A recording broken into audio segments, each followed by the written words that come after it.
Hi, friends, and welcome in. If this message finds you, it's not by accident. This could be your energy or someone connected to you, so take what resonates and leave the rest. Don't try to force it to fit.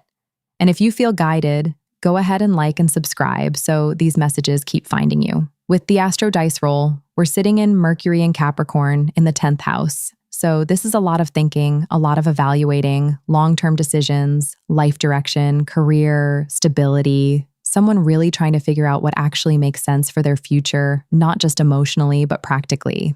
This is that energy of what is actually going to work long-term, not just what feels good in the moment. So someone here has been in their head for a while, trying to make the right decision, not just a quick one.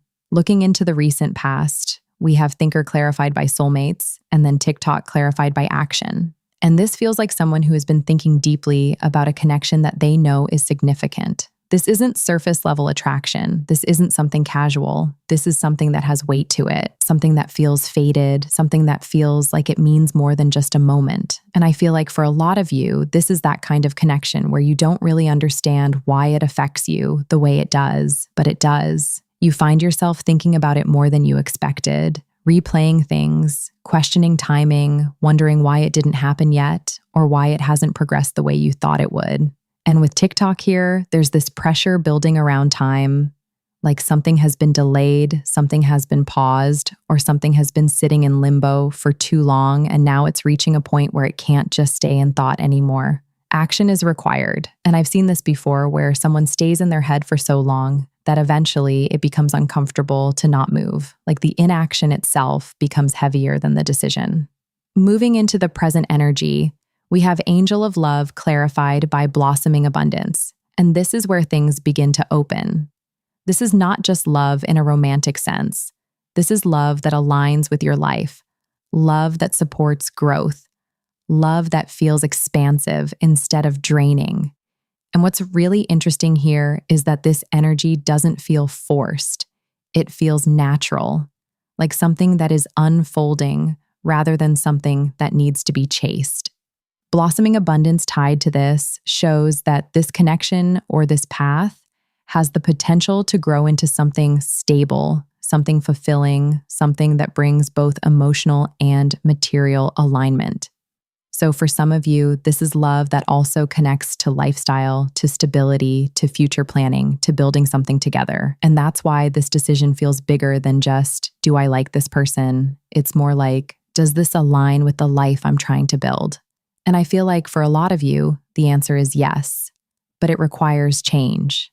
Now moving into what they need to know moving forward, we have regeneration reversed, clarified by between worlds. And this is that in-between energy that can feel really uncomfortable. This is someone who is no longer aligned with where they are, but hasn't fully stepped into where they're going. And I've seen this so many times where someone knows something is over or knows something has run its course, but they haven't fully released it yet, whether that's out of fear, obligation, comfort, or just not being fully ready to let go. And that creates this space where nothing feels fully right. The past doesn't feel good anymore, but the future hasn't fully started yet. And between worlds is that exact feeling, 1 foot in, 1 foot out. And the message here is that this is temporary, but it cannot stay this way. Something has to be fully released in order for something new to fully begin. Then we have the thinking man clarified by the second chakra reversed. And this brings us right back to the core issue.